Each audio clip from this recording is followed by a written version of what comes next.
Oi Pak Yung, aku pas ni. Beksun, Ika kasih pas yang manis. Gacor. Mantap lah Pak Yung kau punya sis. Ramai betul berita pasal aku beraya.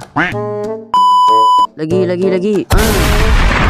Woo, 1 gol lagi. Hat-trick Syak. Nah ni Beksun hat-trick. Salah pula. Gol? Santai Nazmi, kau pas ke mana pun bola ni still cari aku. Bosan. Oi. Weh, anjing. Quadrick Shibal. Dah semua hidup dapat quadrick. Weh, bola rebound. 5 gol dalam seminggu ni bos. Padulah Bekson. Meme lah, nama juga Abe Bekson. Ni bonus aku kasih assist. Nah. Mantap Bekson kau punya assist. Setiap hari menang. Selamat betul lah kat Liga ni. Santai cukup, selama ada aku kita akan menang.